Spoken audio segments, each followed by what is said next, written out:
Bonjour, aujourd'hui j'ai envie de vous parler de la différence entre la communication animale et la réalité. Pourquoi est-ce que parfois votre animal, lors d'une communication animale avec vous-même, avec quelqu'un d'autre, va vous dire oui pour quelque chose, va vous dire qu'il est d'accord d'arrêter de faire à côté de la litière, d'accord d'arrêter de faire ses griffes ou de vous faire tomber, ou d'accord de se faire sceller dans le cas d'un cheval, et que dans la réalité concrète, quand vous voulez lui mettre la selle, il continue à essayer de vous mordre, que quand vous revenez, il a toujours tout détruit dans la maison ou il a fait pipi sur le canapé. Pourquoi est-ce qu'il y a une différence?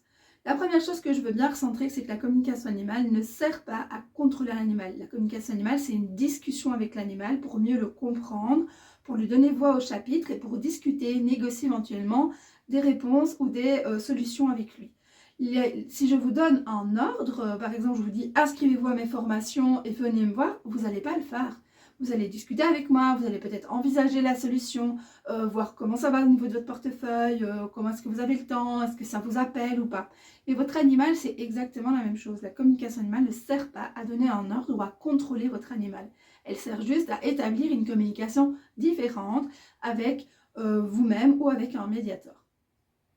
Ensuite, quand vous allez proposer quelque chose à votre animal en CA ou qu'un communicant va le faire, vous allez lui vendre quelque chose. Donc, par exemple, cette question m'a été posée il n'y a pas longtemps par une élève qui me dit « Mais enfin, j'ai demandé à mon cheval s'il voulait bien un massage.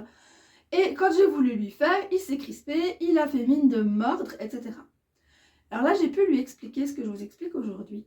Quand elle lui a présenté le message en CA, elle lui a présenté ça comme un moment chaleureux, confortable, quelque chose de génial, de fusionnel, vraiment quelque chose que la jument allait dire « Oh bah oui, super, bien sûr, vas-y, fais-moi ça, ça a l'air trop bien ce que tu me proposes. » Et qu'est-ce qui s'est passé dans la réalité quand mon élève, elle a touché son cheval? Et son cheval, il avait des courbatures, il était douloureux. Et en fait, son cheval a fait « Ouh, attends, la réalité n'a rien à voir avec ce que tu m'as vendu là. Tu m'as pas vendu de la douleur, tu m'as vendu du confort total. » Donc bien sûr que son cheval a réagi en lui disant « Oh, masse pas comme ça, fais ceci, comme ça, autrement, peut-être pas cette zone-là ou pas comme ça. » Et donc sa jument, dans la matière, dans la réalité, est revenue négocier l'accord, est revenue discuter. On en vient à un deuxième point qui est super important pour moi. Ceux qui me connaissent, vous savez que je suis aussi comportementaliste équin, donc pour les chevaux, mais de plus en plus, je travaille quand même énormément avec des chiens et des chats, et je commence à acquérir pas mal de compétences au niveau de leur éthologie, au niveau de leur comportement, de ce qui est naturel pour eux, etc. Et un des gros problèmes que nos animaux rencontrent chez nous, c'est qu'on ne les comprend pas. Et c'est pas qu'une question de communication animale. La communication animale est très importante, mais on a aussi besoin, ils ont aussi besoin de comprendre, qu'on comprenne ce qu'ils disent avec leurs gestes, avec leur mimique, avec leur non-verbal. Je vois beaucoup trop de chiens qui sont en terreur et qu'on dit « Oh ben non, ils jouent !» Ah non, ils jouent pas du tout. Hein.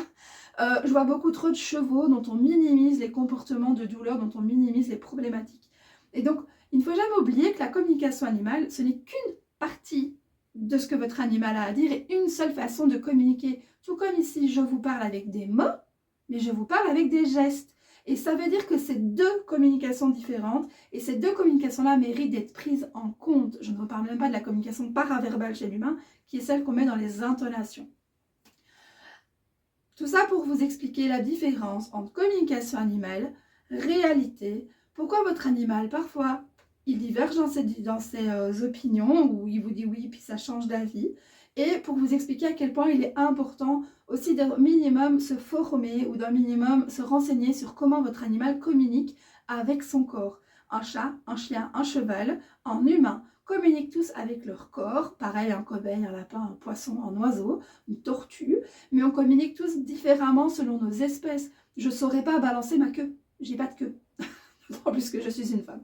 Donc je ne saurais pas faire ça. Donc c'est sûr que le langage de la queue, la mienne elle a disparu il y a des siècles et des siècles, voilà.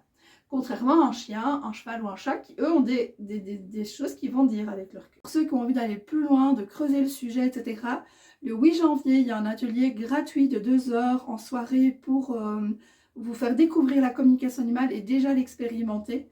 Et ensuite, il y a une formation en ligne qui a déjà commencé, dans le sens où les modules théoriques sont déjà accessibles et dont les inscriptions se clôturent le 15 janvier. Et dans cette formation, vous aurez des modules théoriques en ligne, des modules pratiques encadrés avec moi, avec des entraînements. C'est très important quand on débute de s'entraîner avec des animaux qui ne sont pas les siens, justement pour nous aider à créer ce référentiel de ressenti et pour avoir des personnes qui nous font un feedback derrière. Quand on travaille avec nos animaux, le feedback est beaucoup plus compliqué à obtenir. Je vous souhaite une belle journée et à bientôt!